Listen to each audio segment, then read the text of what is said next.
Assalamu alaikum everyone. As you are all aware that we have started the online lecture series of assistant director, the syllabus pertaining to assistant director. And my name is Muhammad Shahkar and I'll be covering your statistics portion. And with our grit and gumption, we'll be covering all the nuances of the syllabus. We'll be discussing the introductory part of the statistics. We'll be discussing about the measures of central tendency.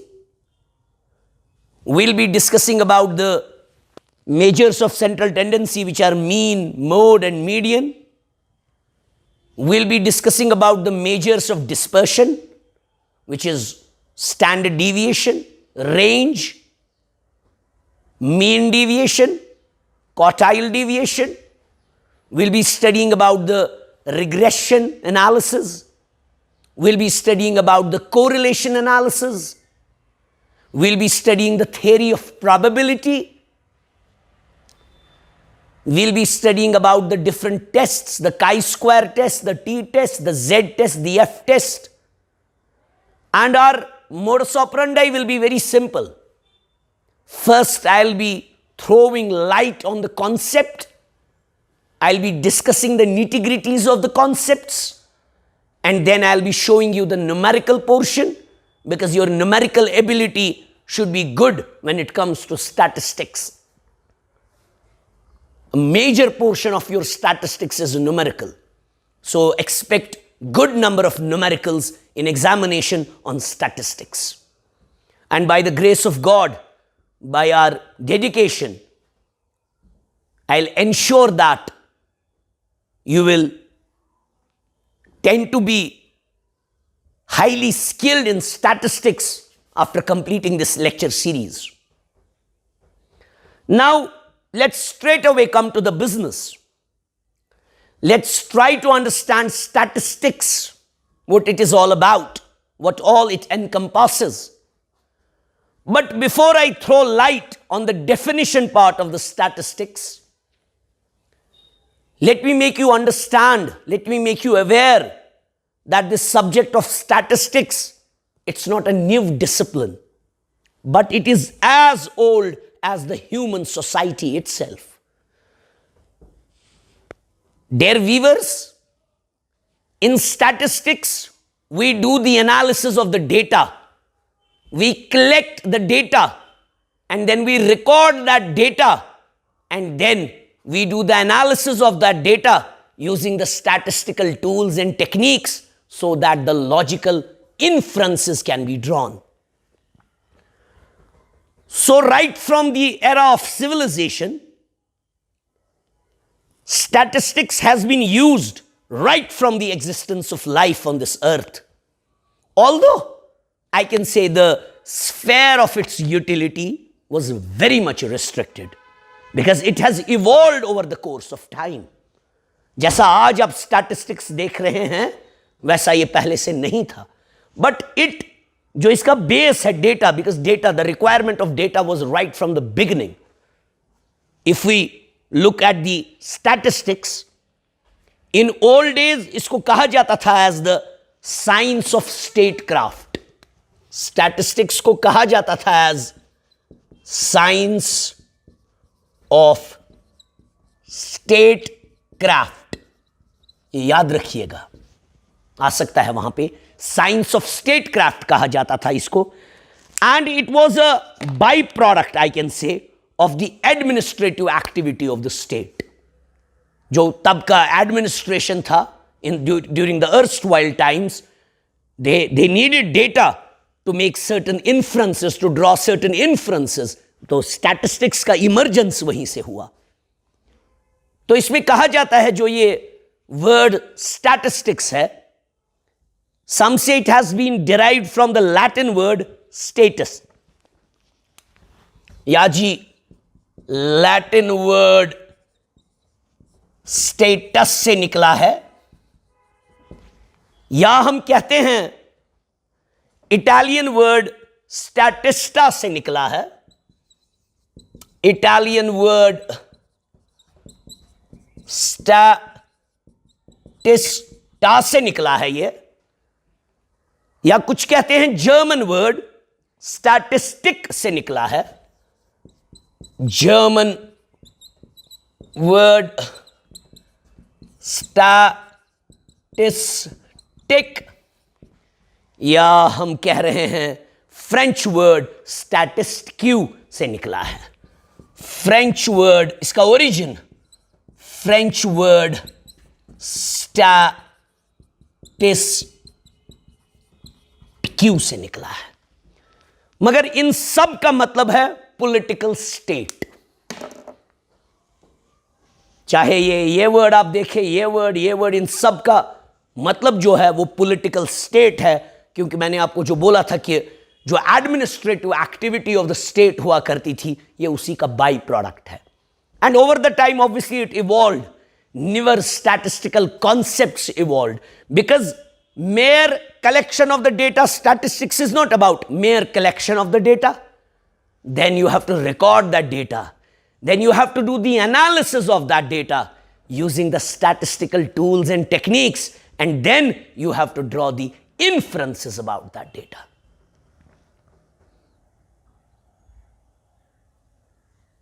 So, in ancient times, the scope of statistics, dear viewers, dear ladies and gentlemen, it was primarily limited to the collection of the data. It was mere limited for the collection of the data by the government for specific reasons, for framing the military and the fiscal policies. तो क्या data collect करती थी state? पहला data जो state उन दिनों collect करती थी, that was about the age and the sex wise population of the country. हमारा जो कंट्री है उस वक्त का जो होता था, अपना एक जियोग्राफिकल ज्यूरिसडिक्शन होता था, उसमें पॉपुलेशन को डिवाइड किया जाता था एज के बिना पे, सेक्स के बिना पे, और देखी जाती थी property and the wealth of the country. ये earliest form of, in ancient times statistics was limited to that. और फिर सेंससेस ऑफ पॉपुलेशन हुआ करते थे in order to have a know how of the population of the country. और सबसे earliest जो census हुआ पॉपुलेशन एंड वेल्थ, वो फेरोज जो इजिप्ट के थे, जो किंग्स थे इजिप्ट के, in connection with the construction of the famous pyramids. जज इजिप्शियन के फेरोज को कंस्ट्रक्ट करना था pyramid, so they first had a view of the data. Data किस किस का? जो आपकी property and wealth of the country थी, और जो आपका age and sex wise distribution of the population था। और ऐसी same similar type of population censuses were held in England, Germany and other western countries during the middle age. ऐसी सेंससेस वहां भी हुए। इंडिया में भी एक efficient system of collecting this official and administrative statistics, it existed 2000 years ago during the reign of Chandragupta Maurya. तब भी उन्होंने, उस किंगशिप ने, उस किंगडम ने कलेक्ट किया data for the administrative use. तो historical evidences suggest that they suggest about the prevalence of the good statistic system. तो वाइटल स्टैटिस्टिक्स जो कलेक्ट किए जाते थे, registrations of births and deaths, वो अवेलेबल है कौटिल्याज में, अर्थशास्त्र में। मतलब इतना पुराना है ये। लैंड रिकॉर्ड्स अवेलेबल है, एग्रीकल्चरल रिकॉर्ड्स अवेलेबल है, वेल्थ स्टैटिस्टिक्स अवेलेबल है। They were mentioned by Todarmal, the land and the revenue minister during the reign of the Akbar. तो अर्स्टवाइल टाइम्स में भी रिकॉर्ड किया जाता था data for framing the policies of the state, for framing the policies by the kings. या हमारे पास एक डिटेल्ड अकाउंट है of administrative and statistical surveys conducted during the reign of the Akbar, and it is available in the book of Ani Akbar जो लिखी थी अबुल फजल ने। तो हमें इससे एक आइडिया मिलता है कि ये स्टैटिस्टिक्स का जो डोमेन है ये बहुत पुराना है। इसी तरह से जर्मनी में collection of the official statistics originated towards the end of the 18th century. मतलब in order to have an idea of the relative strength of different German states, information was collected. In order to see whether we have the competitive advantage on the other competitors, the German country at a time collected the vital statistics. The information they gathered, the data they collected in the form of population क्या है हमारा, industrial output कितना है हमारा, agricultural output कितना है हमारा, that entire data was collected. Similarly, England में statistics, how it originated, it was the outcome of the Napoleonic wars. So those wars necessitated the systemic collection of numerical data. ताकि government को पता चले, it will enable the government to assess the revenues and the expenditures with greater precision and then levy the taxes in order to meet the cost of the war. क्योंकि जंग में बहुत बड़ा पैसा लगा था, so they wanted to know हमारी wealth statistics कहां पर है. तो इस सब से हमें पता चल रहा है कि मतलब erstwhile time से statistics को यूज किया गया है.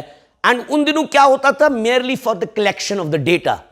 फिर उस डेटा से एनालिटिक्स लिए जाते थे. एंड फिर 16th century से, it was the 16th century that saw the application part of the statistics for the collection of data relating to the movement of these heavenly bodies. चाहे आपके stars and planets, to know their exact position for the prediction of these solar eclipses. 16th century में then we collected data and then the analysis of that data was done. तो 17th century में एक major breakthrough हो गया, vital, that witnessed the origination of the vital statistics by Captain John Grant of London. He is known as the father of vital statistics. And he was the first man to make a systematic study of the birth and death statistics. This was all about the evolution. And then in the 18th century, you had Francis Galton, who pioneered the study of regression analysis. And जब हम regression पढ़ोगे, आप देखोगे उस वक्त regression कितना important tool है for vital statistics. फिर Carl Pearson ने दिया theory of correlation, then the theory of probability, then different tests like chi-square test, F-test, T-test. Then R.A. Fisher, he is known as the real giant in the development of statistics. So basically this was all a very myriad concept of statistics, how it evolved, but it entirely revolves around the data. So whenever we have a research problem, any research problem, if I give you any research problem, to solve that research problem, you need data. You need to collect data. Now, there are two sources of collection of the data. Because आप तब तक किसी research problem को solve ही नहीं कर सकते हो. You cannot provide solution. You cannot provide a viable solution, a feasible solution to the research problem till you do not gather the data. And when you gather the data is available in two forms. उसको हम बोलते हैं, one is the primary data and another one is the secondary data. Certain research problems which require fresh data, at a time we rely on the primary data. So basically primary data is that data which is collected for the first time, which is not available. No research prior to that has been done on that. Suppose if I tell you, look at the food habits of a particular sample. So you will go one by one, you will interview them or you will personally observe them. So you will collect that data. That's called primary data. So it depends basically on the type of the problem you have. What requires a primary data and what requires a secondary data. So primary data is the original data which is collected for the first time, जिसको collect किया जाता है. And we collect it through personal interviews, through personal observations. We collect it through by preparing, by framing a questionnaire, जो आगे हमें पढ़ना है about questionnaires. And on the other hand, secondary data is that data which is already available. वो भी अपने वक्त का मगर प्राइमरी डेटा होता. सपोज मैं आपको लूंगा, ऐसे दिखाऊंगा, आपको देखनी है performance of the Indian stock market from the time of the Modi regime government. तो उसके लिए you won't collect the primary data. For that you will take the data which is already available on the websites. You will take the different censuses, you will take the Nifty, you will take the Sensex. आप BSC और NSC के indexes देखोगे, they are already available. Books में mention हुआ है, websites में mention हुआ है, गवर्नमेंट रिकॉर्ड्स में मेंशन हुआ है. So, but it entirely depends on the type of the problem you have. Certain problems, certain research problems require primary data. At that time, you have to rely on the primary data. And certain research problems require secondary data. At the time, you have to rely on the secondary data. And secondary data is that data which has been, वो भी अपने वक्त का मगर primary data होता पहले. But that is now already available.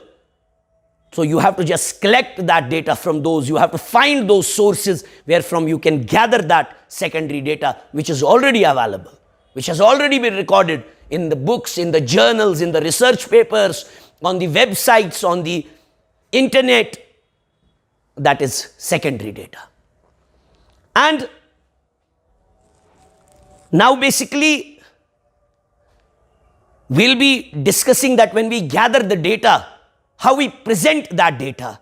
And for that we use certain vital statistics, like we use the measures of central tendency and all. We'll be discussing that in our next topic, and we'll meet shortly again, and then I'll take you towards the lanes of the measures of central tendency and how we represent the data in the form of individual series, in the form of discrete series, and in the form of continuous series.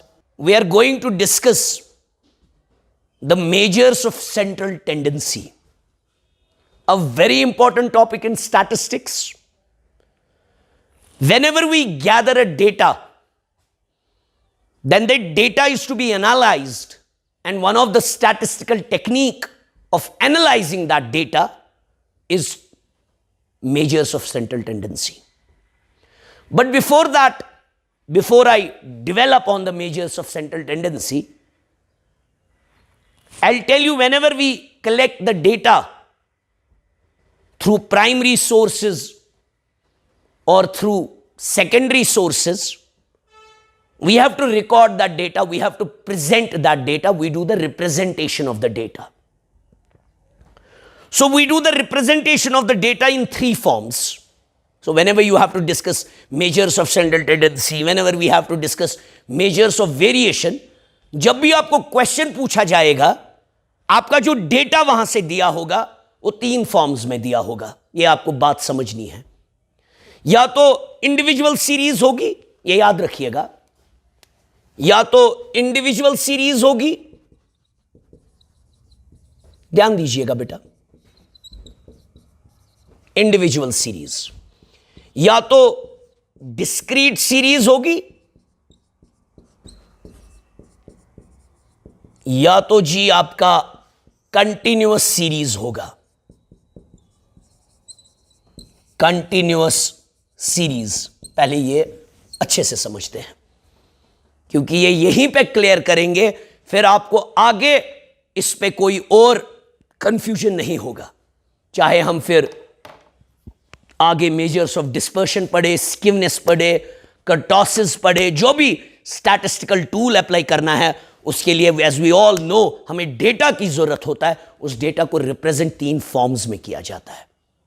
One is the individual series, one is the discrete series, and one is the continuous series. Suppose you are 100 people sitting in a room and I want to check your average weight, body weight average.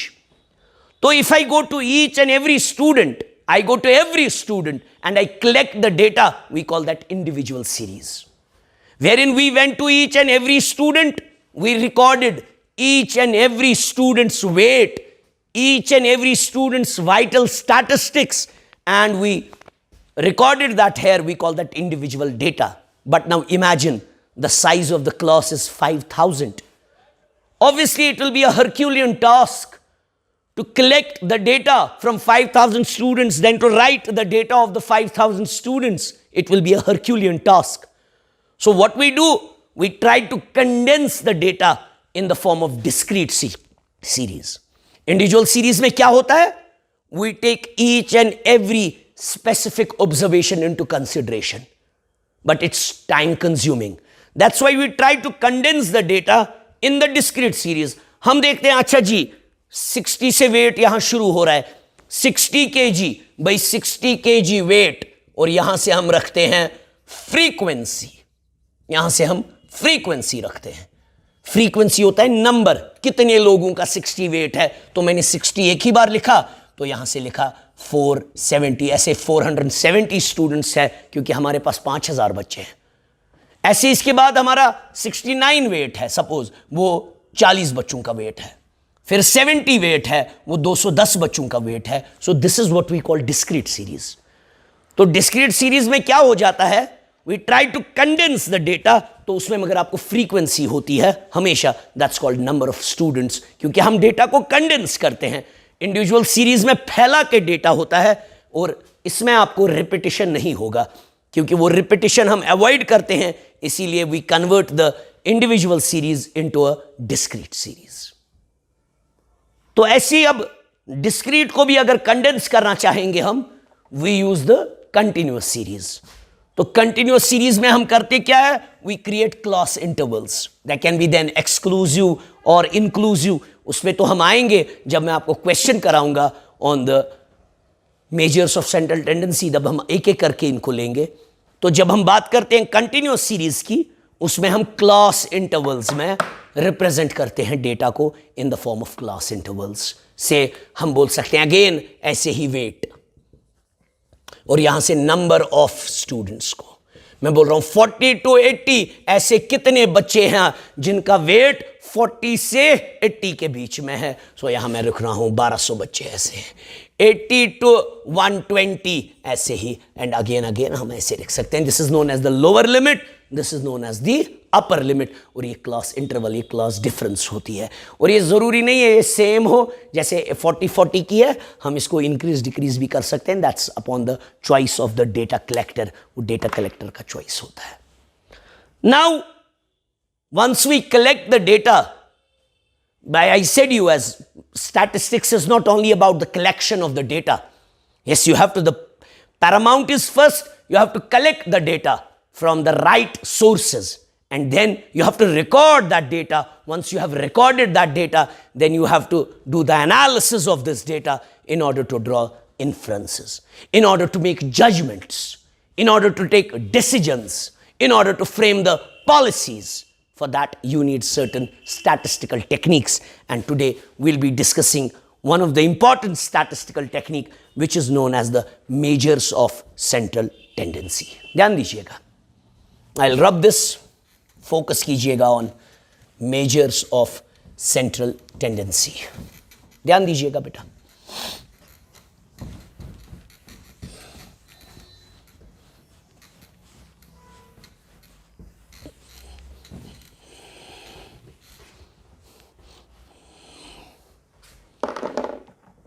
When I talk about measures of central tendency,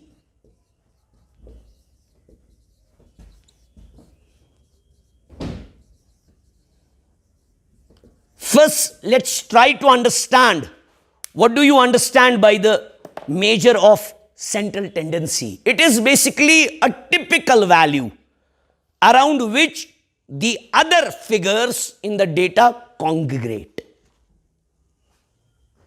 जिसके इर्द गिर्द वो होते हैं, congregate करते हैं उसके इर्द गिर्द, उसको मेजर ऑफ सेंट्रल टेंडेंसी बोलते हैं.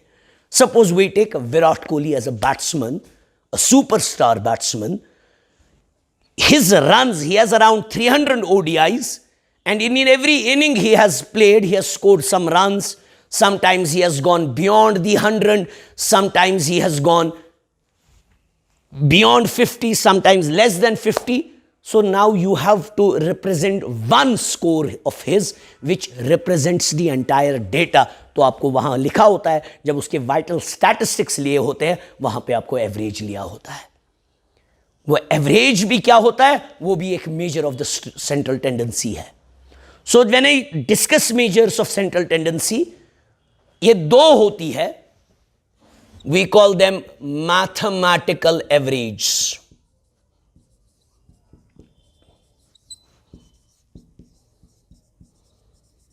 मैथमेटिकल एवरेज, या बोलते हैं दूसरा है, उनको बोलते हैं एवरेज ऑफ पोजीशन. ये सारे हमें इसमें पढ़ने हैं, एवरेज ऑफ पोजीशन. और जो बाकी टॉपिक्स है वो अंडरस्टैंड करने के लिए आपको मेजर्स ऑफ सेंट्रल टेंडेंसी बहुत अच्छे से क्लियर होना चाहिए, तब जाके आप बाकी वाले टॉपिक्स पढ़ सकते हो. मेजर्स ऑफ वेरिएशन, उसमें बड़ा योगदान है मीन का, मीन डिविएशन, उसमें मोड मीडियन से भी आप ले सकते हैं. तो ये चीज़ आपको ख्याल में होनी चाहिए. मैंने इसे मैथमेटिकल एवरेज, इसके अंडर 3 आते हैं. इसके अंडर आपका मीन आता है, जिसको हम अर्थमेटिक मीन भी बोलते हैं. Arithmetic mean, sorry. इसके बाद इसमें आपका जियोमेट्रिक मीन भी आता है, उसको भी हम पढ़ लेंगे. जियोमेट्रिक मीन भी आता है इसमें आपका. इसमें आपका हार्मोनिक मीन भी आता है, वो भी हमें पढ़ना है. और जो एवरेज ऑफ पोजीशन होते हैं, ये सारे मेजर्स ऑफ सेंट्रल टेंडेंसी है. चाहे आपके मैथमेटिकल एवरेज हो या चाहे आपके एवरेज ऑफ पोजीशन है, ये सारे आपके होते हैं mathematical measures of central tendency. इसमें आपका आता है मीडियन और इसमें आपका आता है मोड. तो this is what all we have to study in measures of central tendency. मगर ये जो सारे मेजर्स ऑफ सेंट्रल टेंडेंसी है, ये एब्सोल्यूट है, ये एब्सोल्यूट मेजर्स है सारे. अब मैं आपको समझाऊंगा, क्योंकि कुछ होते हैं relative. There are two things, two concepts in mathematics. We say absolute and we say relative. कोई बच्चा आप में से खड़ा हो जाएगा और बोलेगा सर मैंने 750 मार्क्स लाए, this is absolute. I don't know out of how many he has got these 750 marks, so this is absolute. ऐसे ही जो आपका मीन निकलता है, ये एक एब्सोल्यूट फिगर होता है. आपका जो मोड निकलता है, ये एक एब्सोल्यूट फिगर होता है. आपका जो मीडियन निकलता है, ये एक एब्सोल्यूट फिगर होता है, ये रिलेटिव नहीं होता है. सो जो भी मेजर्स ऑफ सेंट्रल टेंडेंसी है, they are absolute in nature. अगर आपको कभी सवाल पूछा जाएगा are they relative in nature और एब्सोल्यूट, आपका सवाल होना चाहिए they are absolute in nature. जो भी आपके मेजर्स ऑफ सेंट्रल टेंडेंसी है, they are absolute in nature. तो वो लिमिटेशंस है इसमें, when you discuss the limitations of these things. तो अब इसमें क्या हो जाता है, मेजर्स ऑफ सेंट्रल टेंडेंसी को हम डिस्कस करेंगे. आज हम मीन को लेंगे. we'll discuss the arithmetic mean today. we'll first discuss how we calculate the arithmetic mean. हम तीनों सीरीज का करेंगे. हम इंडिविजुअल सीरीज का भी कैलकुलेट करेंगे, हम डिस्क्रीट सीरीज का भी कैलकुलेट करेंगे और हम कंटिन्यूस सीरीज का भी कैलकुलेट करेंगे. we'll be calculating the mean of all the 3 series, चाहे आपका इंडिविजुअल सीरीज हो, चाहे आपका डिस्क्रीट सीरीज हो, चाहे आपका कंटिन्यूस सीरीज है. तो आज हम मीन को डिस्कस करेंगे. Then will come on the median, then will come on the mode, then geometric mean and the harmonic mean. One by one will be discussing all of them. Today will focus on the measures of central tendency, जिसमें हम mean को discuss करेंगे. And today I will show you mean. आपको पता ही होगा, it is the average, pure average. When you do sum of observations, divide by the number of observations. Now we'll discuss that, how we calculate this. Suppose अब हम पहले individual series का करेंगे, फिर डिस्क्रीट सीरीज का करेंगे, फिर continuous series का करेंगे. अब ये बड़ा आसान सा टॉपिक है, मगर इसके पढ़ाने का मकसद यही है, क्योंकि आगे जो हमें टॉपिक्स पढ़ने हैं, चाहे कोरिलेशन पढ़ना है, चाहे रिग्रेशन पढ़ना है, चाहे इंडेक्सिंग करनी है, उन सब में मीन का योगदान होता है। मीन को कैलकुलेट करना पड़ता है, या मेजर्स ऑफ वेरिएशन जो है सारे, उनमें मीन को कैलकुलेट करना पड़ता है। Preferably for mean deviation and standard deviation, उनके लिए मीन को कैलकुलेट करना पड़ता है। So today we'll discuss how mean is calculated, इसको कैसे कैलकुलेट किया जाता है। So we'll see it. ध्यान दीजिएगा, I will give you a question and through question I will make you understand कि हम दोनों तरीके करेंगे। हम तीनों इंडिविजुअल सीरीज का भी करेंगे, डिस्क्रीट सीरीज का भी करेंगे और कंटिन्यूअस सीरीज का भी करेंगे। Will be doing for all the 3 series. ध्यान दीजिएगा।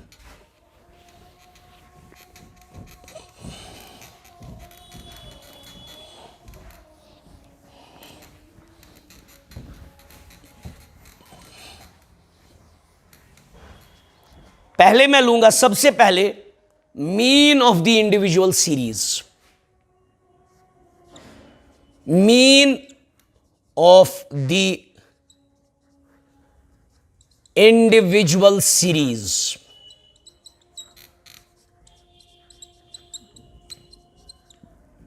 क्लियर है बेटा? मैं कुछ नंबर्स लूंगा, कुछ भी डेटा होगा, वेट हो, हाइट हो, वीकली वेजेस हो, कुछ भी हो, जो भी डेटा होगा। इसने डेटा दिया है, क्वेश्चन मैं लूंगा बुक से आपके। तो इसे दिया है कंप्यूट मीन, ये बोल रहा है compute mean using direct and indirect method. इतना याद रखिएगा, मीन को कैलकुलेट करने के 2 तरीके हैं, चाहे इंडिविजुअल सीरीज हो, चाहे डिस्क्रीट सीरीज हो, चाहे कंटिन्यूअस सीरीज हो। मीन को कैलकुलेट करने के 2 तरीके हैं। One is direct method and another is indirect method. दोनों से आपका आंसर जो है वो सेम आएगा, आंसर में कोई फर्क नहीं आएगी। चाहे आप इंडिविजुअल सीरीज से करो, चाहे आप डिस्क्रीट सीरीज से करो, या चाहे आप कंटिन्यूअस सीरीज से करो, आपके आंसर में कोई वेरिएशन नहीं आएगी। चाहे आप फिर डायरेक्ट से करो या इनडायरेक्ट से करो, चाहे इंडिविजुअल के लिए भी दोनों, डिस्क्रीट के लिए भी दोनों, और कंटिन्यूअस के लिए भी दोनों। ध्यान दीजिएगा। अब हमारा क्वेश्चन कुछ यूं है, ये बोल रहा है कंप्यूट द मीन। क्वेश्चन आपका कुछ यूं है, 20, उसके बाद दिया है 28। इसमें रिपीटिशन भी हो सकता है बिकॉज इट्स इंडिविजुअल सीरीज। कोई फ्रीक्वेंसी यहां नहीं है तो means it's an individual series. जहां फ्रीक्वेंसी होगी वो डिस्क्रीट सीरीज है, और जहां क्लास इंटरवल होंगे उसमें फ्रीक्वेंसी यूजुअली 7 होती है, तो वो आपका कंटिन्यूअस सीरीज होगा जिसमें आपके क्लास इंटरवल्स होंगे। तो आपका है 20, आपका है 28, आपका है 34, आपका 39, then you have 42, then you have 50, then you have 53, then you have 54, then you have 59, then you have 64, then you have 72, then you have 74, then you have 75, then you have 78, and then you have 79. अब ये data है आपका, आपको इसका mean निकालना है, इसकी average निकालनी है। तो इंडिविजुअल सीरीज में सिंपल है, you do the sum of observations, then we do it divided by the number of observations, we get the mean. तो हम कैसे अब इसको देखते हैं, हम पहले डायरेक्ट मेथड से करेंगे, उसके बाद I'll solve the same question with the help of indirect method. पहले मैं डायरेक्ट से करूंगा, ये इनडायरेक्ट क्यों आपको मैं दिखा रहा हूं, इसको शॉर्टकट मेथड भी कहते हैं, यह आपको आगे जरूरत लग सकता है, ये इसको शॉर्टकट मेथड भी बोलते हैं, इसको शॉर्टकट मेथड भी बोलते हैं, या आपको आगे जरूरत लग सकता है। मैं अपना फोन साइलेंट कर देता हूं।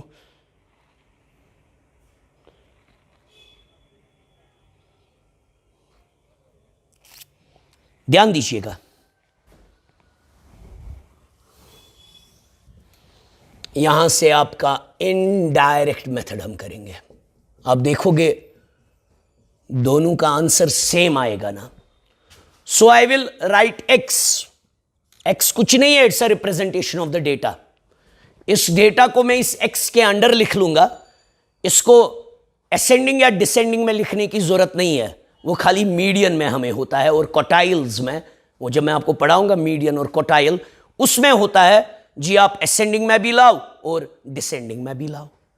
इसमें वो परेशानी नहीं होती है। जैसे वहां डेटा है उसको इसी फॉर्म में लिखो और इस एक्स के अंडर लिखो। तो मैं इसी फॉर्म में इसमें लिखूंगा 20, 28, 34, 39, 42, 50, 53, 54, 59, 64, 72, 74, 75, 78 एंड 79। इस सारे को हमें ऐड करना होता है। Will be adding it up. इस सारे को हम ऐड करेंगे। We call that summation of the x. Summation, इसमें ऐसे समेशन को ऐसे डिनोट करते हैं, ऐसे सम, इसका मतलब होता है समेशन, द सम। तो हमें समेशन किसका निकालना है? Summation of x.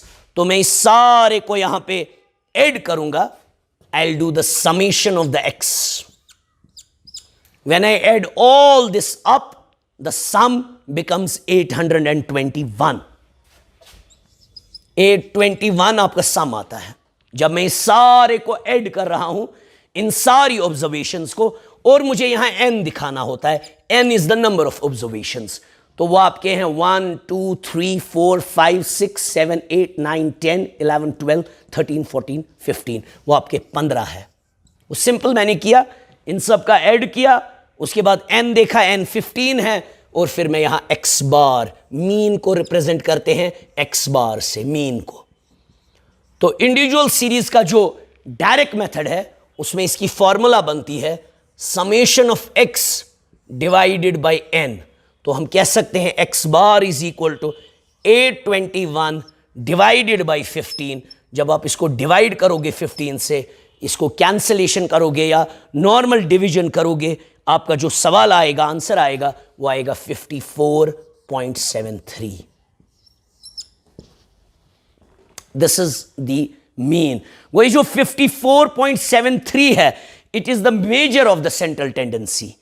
It is that data element. ये जरूरी नहीं है इसी में से कोई हो, ये इसमें से भी कोई होगा, मगर इनमें से भी वो एलिमेंट जो इस सारे सीरीज को रिप्रेजेंटेशन दे रहा है of the all congregate data, वो 54.73 है। अब इसी क्वेश्चन को मैं इनडायरेक्ट मेथड से करूंगा। The same question I will do with the help of indirect method, और अब देखोगे कि आपका जो आंसर है वो सेम आएगा। इनडायरेक्ट मेथड से भी आपका जो आंसर है वो सेम आएगा। तो हम क्या करेंगे, हम अगेन उसमें भी आपका डेटा जो होता है वो इसी फॉर्म में लिखना होता है। इनडायरेक्ट मेथड में एक्स रिप्रेजेंट्स द डेटा। इसको डेटा को लिखो ऐसे ही जो वहां लिखा, 20, 28, 34, 39, 42, 50, 53, 54, 59, 64, 72, 74, 75, 78 और 79। अब यहां हम क्या करते हैं, हम अपनी कैलकुलेशंस को थोड़ा इजी करते हैं। हम यहां सम ऑफ एक्स नहीं करते हैं इनडायरेक्ट मेथड में। आई will rub this for the space. हम यहां और एक कॉलम बनाते हैं, वी कॉल दैट dx। अब ये dx क्या होता है मैं समझाऊंगा। आपको इस सारी सीरीज में किसी को भी एज्यूम करना होता है, we call that assumed mean.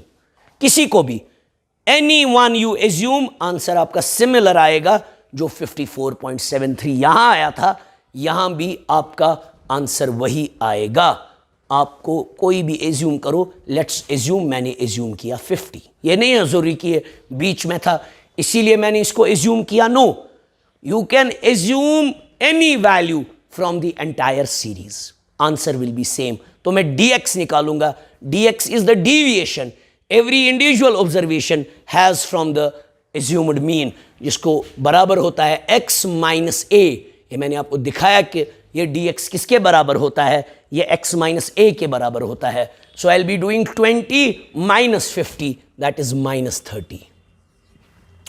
28 minus 50, that is minus 22. Then minus 16, then minus 11, then minus 8, then 0, then plus 3, then plus 4, then plus 9, then plus 14, then plus 22, then plus 24, then plus 25, then plus 28, then plus 29. Very good, simple. मैंने कुछ नहीं किया, मैंने इस सब का सम निकाला, जिसको dx बोलते हैं, उसी को ऐड किया और वहां से उसको dx निकाला x माइनस ए। अब मैं इस सारे का सम करूंगा because it's a requirement of the formula.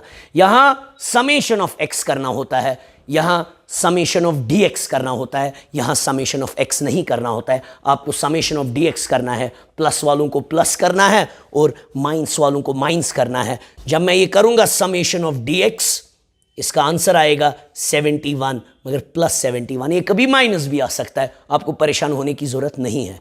Now I will be, and यहां भी आपका वही 15 है। Now I will be applying the formula x bar is equal to, जो आपका मीन है x बार, वो बराबर है a is the assumed mean, plus summation of dx, deviations का सम, ये जो सारी deviations divided by n, go x bar is equal to a plus what is summation of dx, summation of dx आपका 71 है, sorry a आपका 50 था, really sorry, a आपका 50 था और 50 प्लस summation of dx आपका 71 है। I'll do 71 divided by 15, x bar is equal to 50 plus, जब मैं 71 को 15 से डिवाइड करूंगा वो आता है 4.73। आप इनको कीजिएगा, कैलकुलेटर दिखेगा, बराबर आता है ना, और x bar is equal to 54.73। चाहे आपने इंडिविजुअल सीरीज को डायरेक्ट मेथड से किया या आपने इनडायरेक्ट मेथड से इसको किया, आपने देखा दोनों में आपका जो आंसर है वो सिमिलर आता है। तो इंशाल्लाह with this we are done with individual series. अब हम डिस्क्रीट सीरीज को देखेंगे। I will take a breather of 2 minutes and after 2 minutes I will show you, तब तक आप इसको देख लीजिए, आराम से एब्जॉर्ब कीजिए। I will show you how we calculate the mean of the discrete series and then we'll come on the continuous series.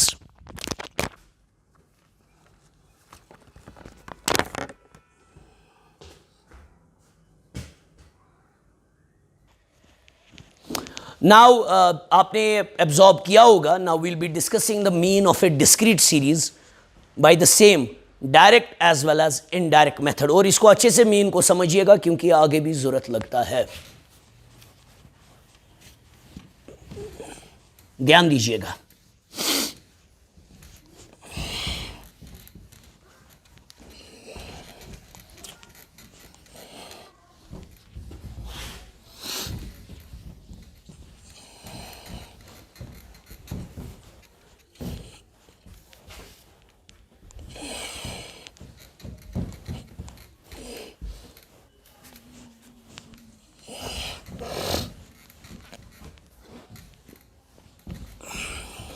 चलिए बेटा,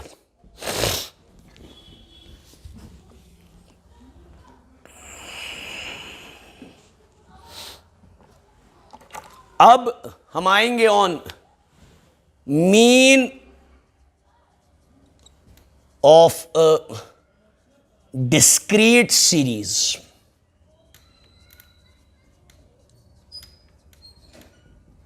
इसमें भी क्वेश्चन होगा मगर उसमें फ्रीक्वेंसी होगी, रिपीटिशन।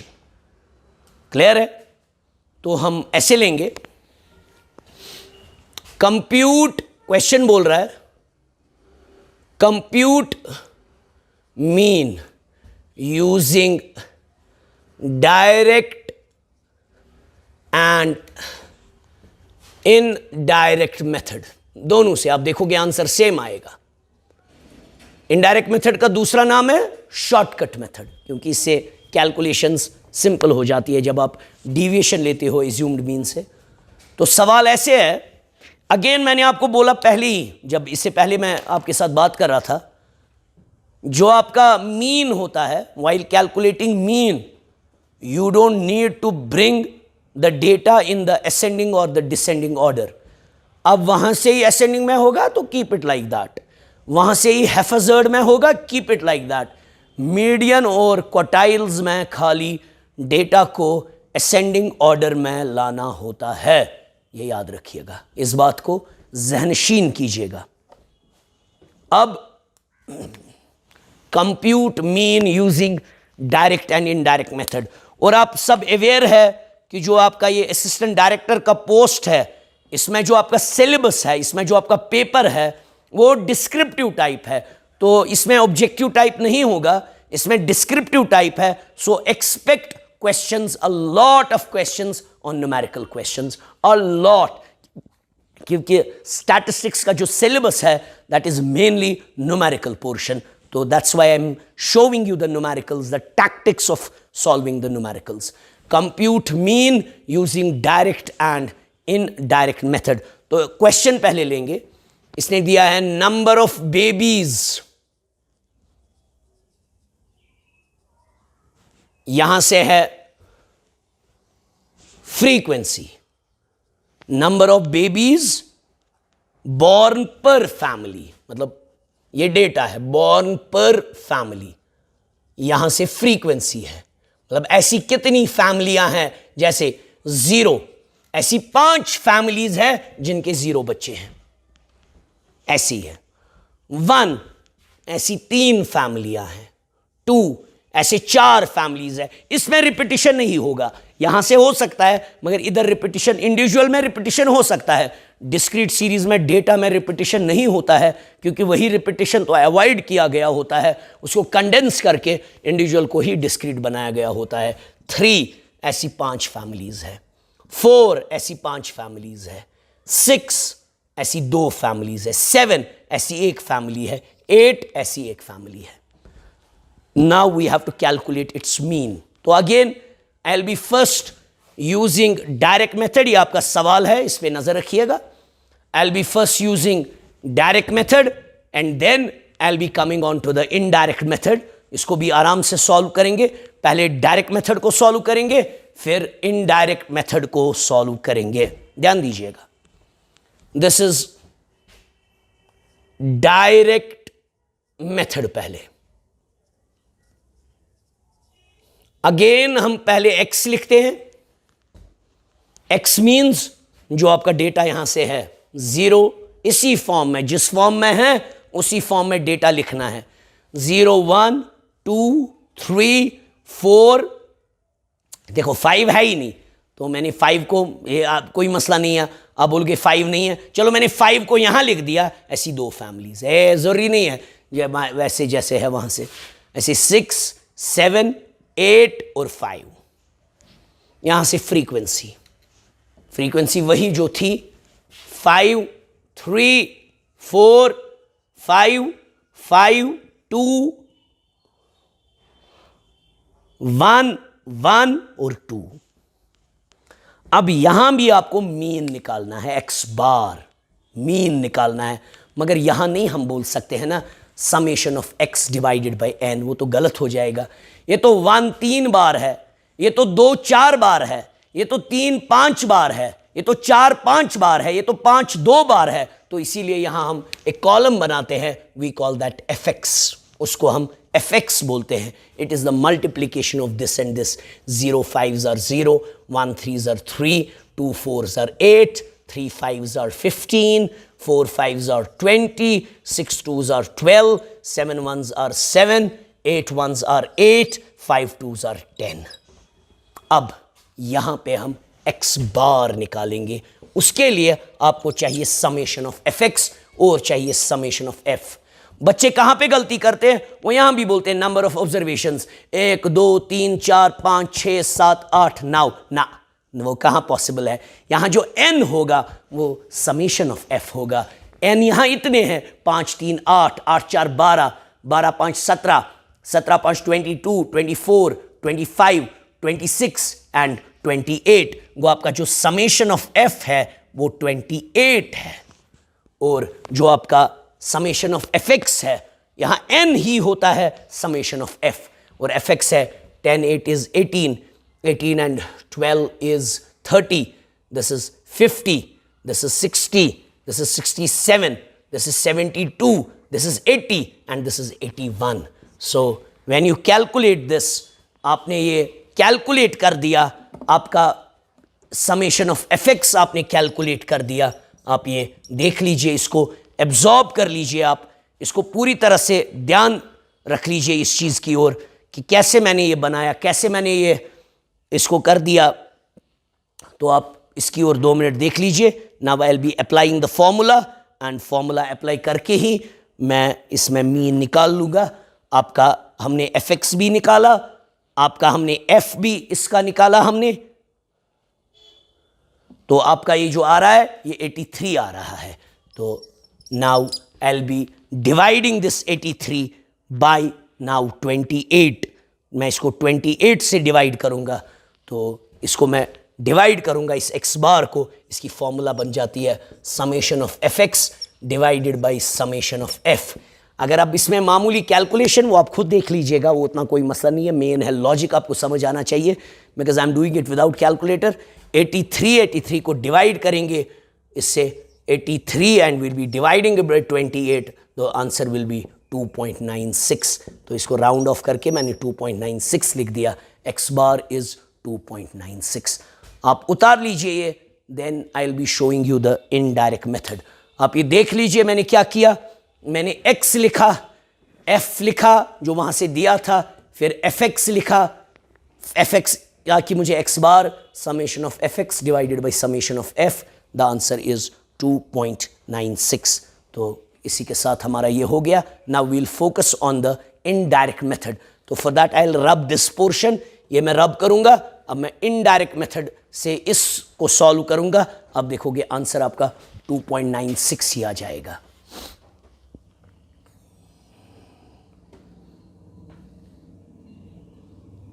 हाँ जी, ये बराबर है 2 3 4, 4 और 2 6, 16 20 23 28, यस इट्स परफेक्ट। तो अब हम इसी क्वेश्चन को इनडायरेक्ट मेथड से करेंगे। आप देखोगे आपका आंसर बराबर आना चाहिए, सेम सिमिलर आंसर आना चाहिए। जो डायरेक्ट से आंसर आया वही आपका इनडायरेक्ट से भी आंसर आना चाहिए। Now we'll focus on the indirect method. अलग, ये अलग है, ये डायरेक्ट मेथड अलग है। अब मैं इनडायरेक्ट मेथड पे आ जाऊंगा और अब देखोगे आपका आंसर बराबर यही होगा। इनडायरेक्ट मेथड पे हम आएंगे, तो इसमें सबसे पहले हम वही लेंगे x जो आपका है 0 1 2 3 4 6 7 8 और 5। उसके बाद f जो आपका है that is 5, that is 3, that is 4, that is 5, that is 5, that is 2, that is 1, that is 1, that is 2। अब अगेन आपको पता है जो आपका इनडायरेक्ट मेथड है उसमें हम डेविएशन लेते हैं। डेविएशन लेते हैं फ्रॉम द x से कोई भी चूज करो। चलो मैंने 4 चूज किया तो मैं यहां पे dx बनाऊंगा। dx बराबर होता है x माइनस a, वो पहली मैंने आपको ऑलरेडी सिखाया हुआ है। तो 0 minus 4 that is minus 4, 1 minus 4 minus 3, 2 minus 4 minus 2, 3 minus 4 minus 1, 4 minus 4 0, this is plus 2, this is plus 3, this is plus 4, this is plus 1। अब यहां आपको एक कॉलम बनाना होता है, जैसे यहां fx था यहां बनाना पड़ता है f dx, यहां बनाना पड़ता है f dx। जैसे वहां fx बनाया यहां बनाना पड़ता है f dx, f और dx का multiply. 5 4s are 20, that's minus 20, 3 3s are minus 9, 4 2s are minus 8, 5 1s are minus 5, 5 zeros are 0, 2 twos are 4, plus 4, this is plus 3, this is plus 4, this is plus 2, multiply सीधे f और dx का multiply. वहाँ जैसे f और x का होता है, यहाँ x को रिप्लेस करता है dx, फिर हम f और dx का मल्टीप्लाई करते हैं और हम अब dx का सम लेंगे, समेशन ऑफ dx लेंगे, समेशन ऑफ dx लेंगे और यहाँ समेशन ऑफ f लिया था, समेशन ऑफ f आपका वही 28 आ जाएगा। अब हम समेशन ऑफ dx करेंगे, दैट इज इनको पहले ऐड कीजिए और फिर माइनस वालों को इससे माइनस कर लीजिए, ये माइनस में ही आएगा तो आपको कोई परेशान होने की ज़रूरत नहीं है। 4 7 11 13, 13 ये पॉजिटिव आया है प्लस 13 और माइनस वाले आए हैं माइनस माइनस प्लस हो जाते हैं। 29 29 और 8 होते हैं आपके 37, 42 ये माइनस 42 है, साइन बड़े की रहेगी तो माइनस ही रहेगी साइन, इट विल बी, इसको अगर ये 12 काटेंगे वो हो गया आपका 30, 29, द आंसर इज -29। अब हम इसमें फॉर्मूला अप्लाई करेंगे, a प्लस जो हमने किया था वही बिल्कुल वैसे ही करना है, आपको ऐसे करना है, x bar is equal to, यहाँ बन जाता है a plus summation of dx नहीं, summation of f dx divided by summation of f। तो आप करोगे ऐसे, x bar is equal to a आपका -29 है, प्लस आपका जो summation of f dx, sorry a आपका 4 है, रियली सॉरी, a आपका 4 है और ये आपका माइनस है, प्लस माइनस इज माइनस, क्योंकि ये प्लस में है और यहाँ ये माइनस में है, plus minus is minus, so I will write -29 divided by summation of f that is 28। तो मैं करूँगा x bar is equal to 4 minus, मैं डिवाइड करूँगा 28 को मैं डिवाइड करूँगा बाई 29 को मैं डिवाइड करूँगा बाई 28, तो आपका आंसर आएगा 1.04, आपका आंसर आ रहा है 1.04। तो जब आप इसको करोगे माइनस तो x bar is equal to 2.96, तो इसमें जब आपने माइनस किया आपका आंसर वही आया जो आपको इंडिविजुअल सीरीज से आया था। आप इस पर फोकस कर लीजिए, आपको ये बराबर वैसे ही लगेगा, इसको नज़र दीजिए। तो after 2 I will take a 2 minute breather and after 2 minutes we will come back on to the continuous series. अब हम कंटिन्यूस सीरीज को डिस्कस करेंगे। Now we will come on to the mean of a continuous series. अब ध्यान दीजिएगा, continuous series दो किस्मों की होती है, एक्सक्लूसिव और इंक्लूसिव, मगर मीन को कैलकुलेट करने में कोई फर्क नहीं पड़ता है, you don't have to convert that, चाहे एक्सक्लूसिव हो या इंक्लूसिव है, वो मैं बोलूंगा आपको एक्सक्लूसिव इंक्लूसिव क्या होगा, चाहे एक्सक्लूसिव हो या इंक्लूसिव हो उससे आपको कोई फर्क नहीं पड़ेगा, ध्यान दीजिएगा।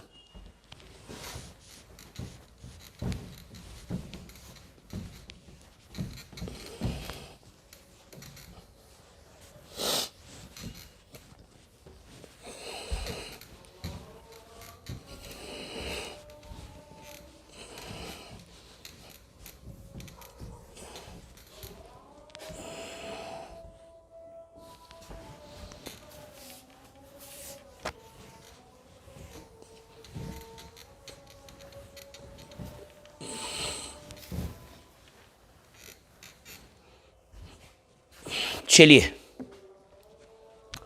जो आपका एक्सक्लूसिव सीरीज होती है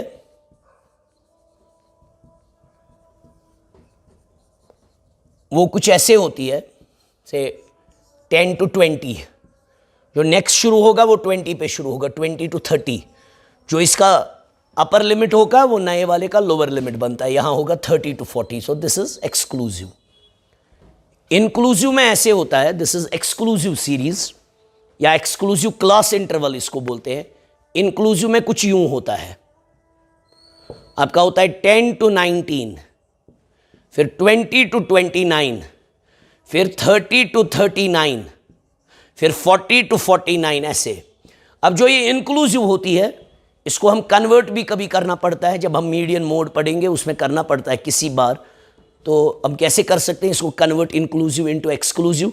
हम लोअर लिमिट से 0.5 माइनस करते हैं, वही 0.5 ऐड करते हैं 19 को, तो इसको अगर माइनस करेंगे 0.5 ये बनेगा 9.5 टू 19.5, इसको माइनस करो 0.5, आ गया 19.5 टू 29.5, तो आ गया ना 19.5, ये वैसे होता है। This is how you have to do it. तो मगर आपको यहाँ मीन में ज़रूरत कन्वर्ट करने की नहीं है, जो सीरीज़ है वही सीरीज़ ले लो, एक्सक्लूसिव का भी वही तरीका और इंक्लूसिव का भी वही तरीका है, तो इसमें आपको बड़ा आसान हो जाएगा वो कैलकुलेट करना, ध्यान दीजिएगा।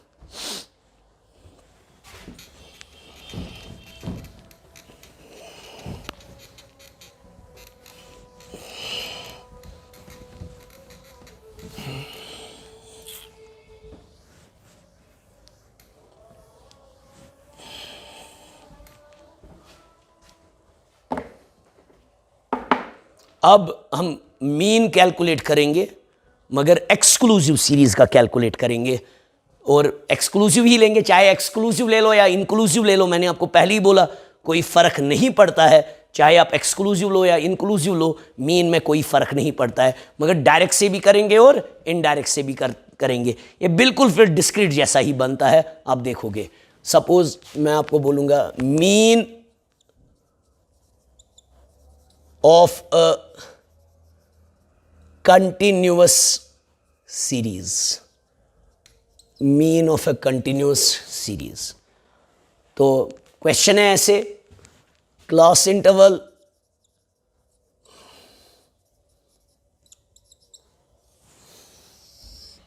यहां से देके हैं frequency,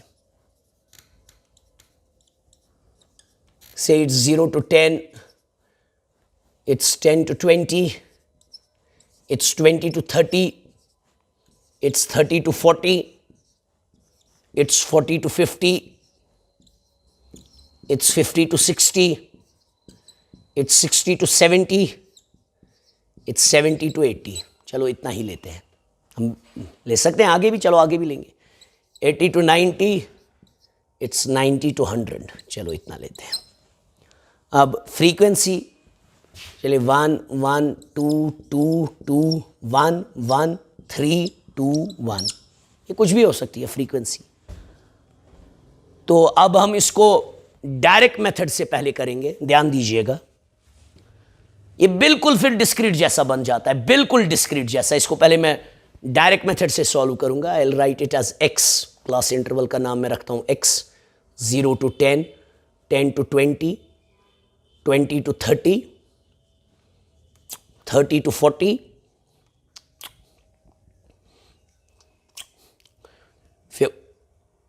50 to 60, then you have 60 to 70, then you have 70 to 80, then you have 80 to 90, and then you have 90 to 100। Clear है?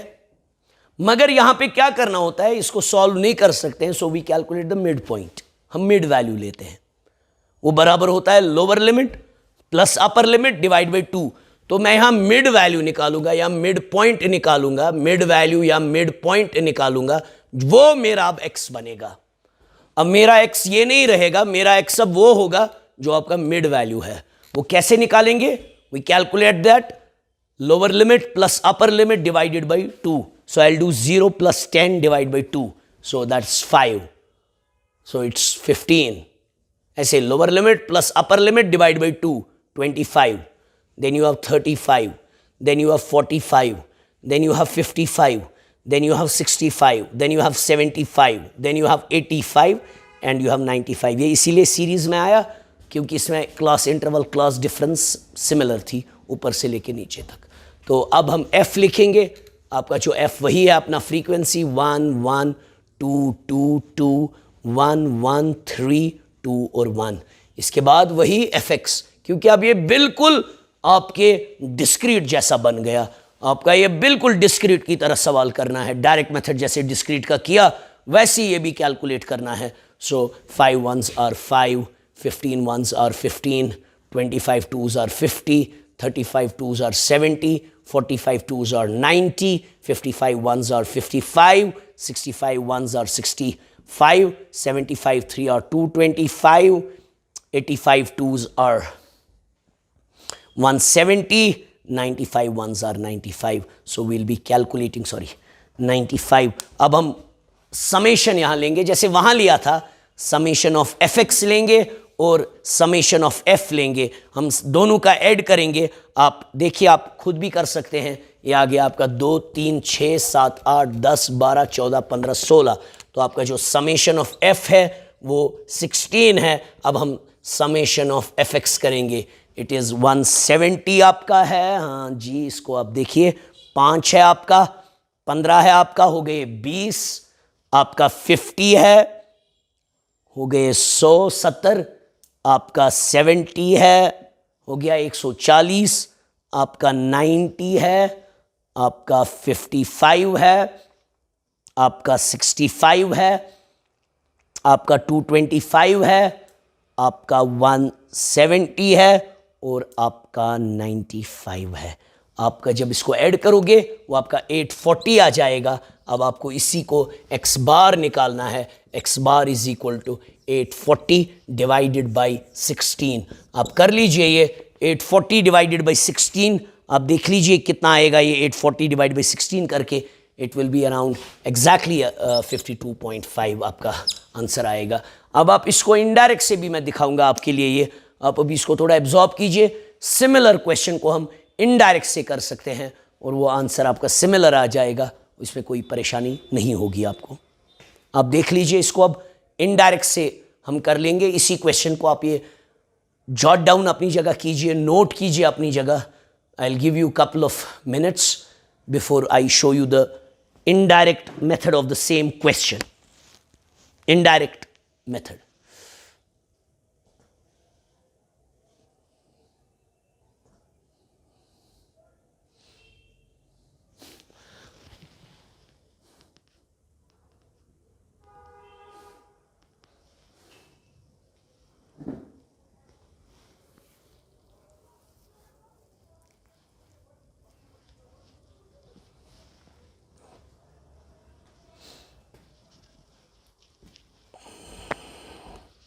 चलिए, let's solve the same question by indirect method and you will witness आपका answer बराबर 52.5 ही आ जाएगा।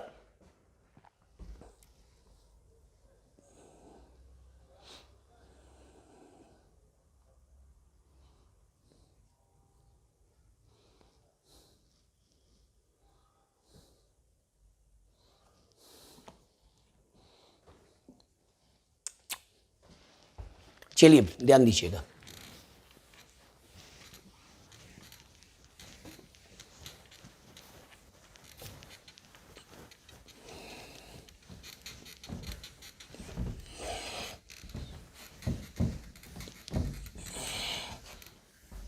चलिए, the similar question I will be solving with the help of indirect method.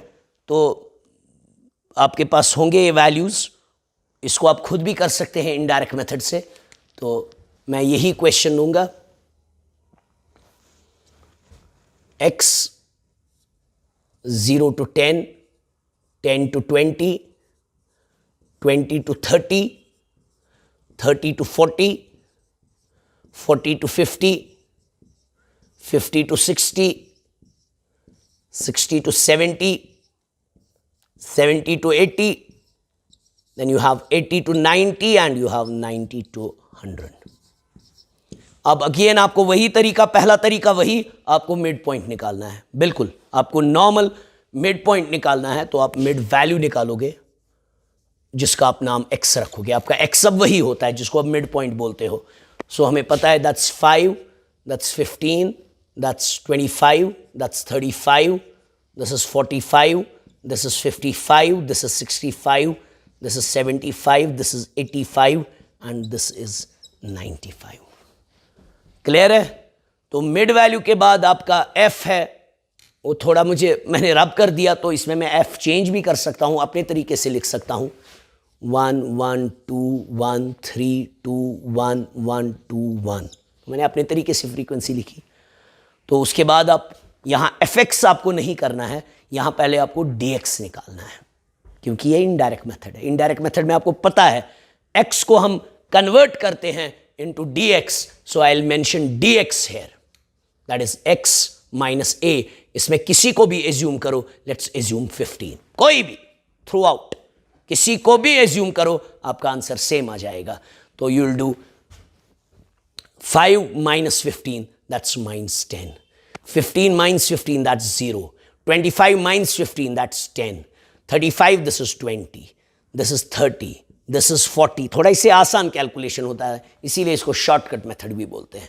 65 minus this is 50. This is 60. This is 70. This is 80.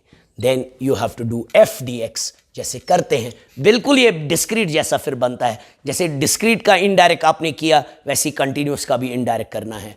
Now this is 10 ones are 10, this is minus 10, this is 1 zeros are 0, this is 20, this is 20, 33s are 90, 80, this is 50, this is 60, this is 140 and this is 80.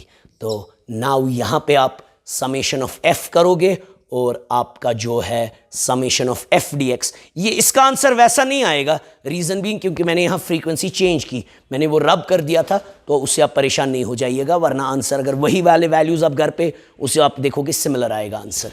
1 2 4 5, 5 और 3 हो गया 8 10 11 12 14 15. वहाँ 16 था, यहाँ 15 ही है, तो यहाँ answer similar नहीं होगा. तो नाउ इसको कैलकुलेट कर दीजिए, इसको आप कैलकुलेट कर लीजिए. इसको विल बी कैलकुलेटिंग दिस. इसका देखिए क्या निकलेगा. ये 80 plus then you have 140, then you have 60, then you have 50, then you have 80, then you have 90, then you have 20 and 20 इज 40 एंड माइनस जो भी आंसर आएगा उसको -10 कर लीजिए. The answer is 530. तो ये आपका निकला 530. और आपका जो x बार हम अब करेंगे that is a plus summation of F D x divided by summation of f. आपका जो a है वो आपका 15 है, पहले assumed mean, a is the assumed mean. तो summation of F D X आपका है 530 and divided by summation of f जो आपका 15 है.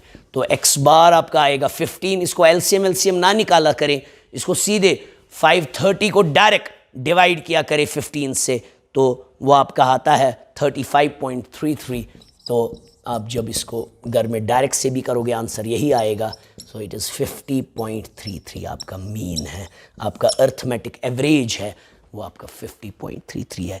With this we end today's lecture and if I sum it up, we discussed the measures of central tendency, we discussed about the different types of data in the form of individual series, in the form of discrete series and in the form of continuous series. And then we discussed how we calculate the mean of all the three series using direct as well as indirect method. Inshallah kal milte hain. Kal we'll be calculating the median and the mode, and then we'll focus on geometric mean and the harmonic mean. Thank you so much and see you tomorrow. Bye bye.